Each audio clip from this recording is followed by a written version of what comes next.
Okay, I'm going to react here to this video from Jen Psaki of MSNBC. The ratings wonder.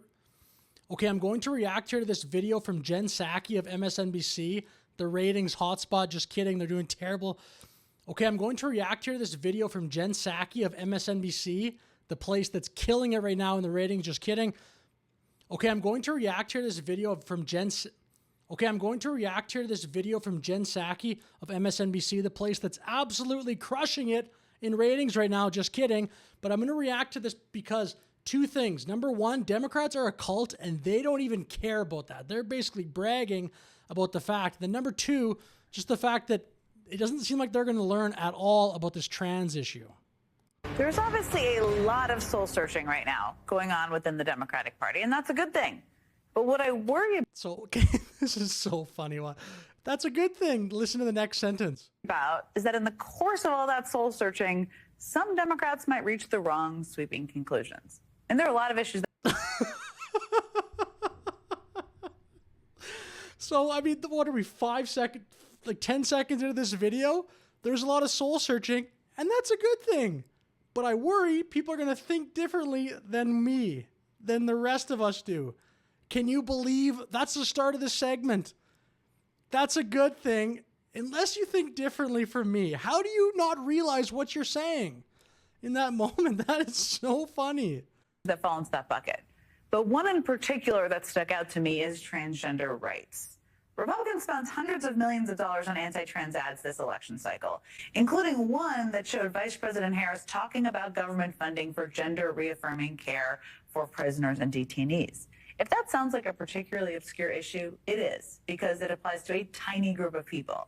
And it's also a policy that, by the way, was in place during the first Trump presidency. Another one of the lines that ran over and over again in those ads and throughout right-wing media is this idea that America is faced with a Okay, but just real quick on like, it's an effective ad because it's a ridiculous proposition to think that an inmate in a prison needs a taxpayer-funded gender reassignment surgery. I mean, it's an effective ad because most people will be like, is that your biggest problem? What? What do you mean? a crisis of boys playing in girls' sports. Now, these ads created this perception that the issues of trans kids playing sports was dominating schools across the country, which is completely false. The logic here is insane. I mean, you could use that logic about school shootings, for example. That's ridiculous. Like, it's a problem. We need to, America, whatever, has to figure out how to fix that. Oh, it just doesn't happen that often. Some people got pulled into that argument. I mean, immediately after the election, Congressman Seth Moulton told the New York Times that, quote, Democrats spend way too much time trying not to offend anyone rather than being brutally honest about the challenges many Americans face. I have 2 little girls. I don't want them getting run over on a playing field by a male or formerly male athlete. But as a Democrat, I'm supposed to be afraid to say that. And then last weekend, Congressman Moulton came on this network to discuss those comments.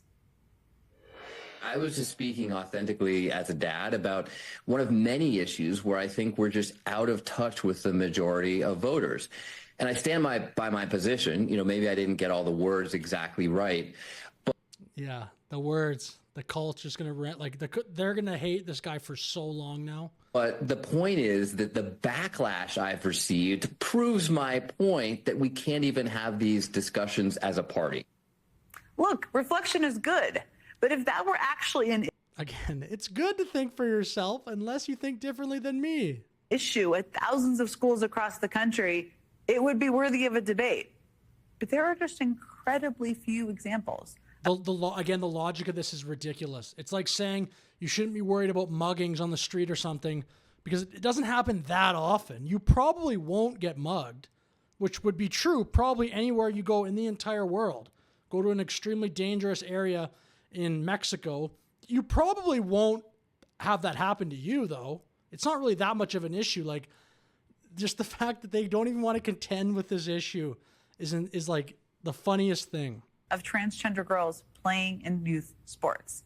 And when we see those examples, there isn't evidence that these kids are a threat to safety or fairness. So that's like, again, there are people clearly that's very easy to refute actually with data because John Oliver said this as well. And in the replies on X, people were just saying there is data clearly that refutes the fact that it's about there's a threat to safety and fairness. And I mean, are you kidding me? Like the stories of people telling stories about how a guy competes on the male track team, becomes a trans female, competes now in female sports, and just dominates everybody. That's not like a violation of fairness.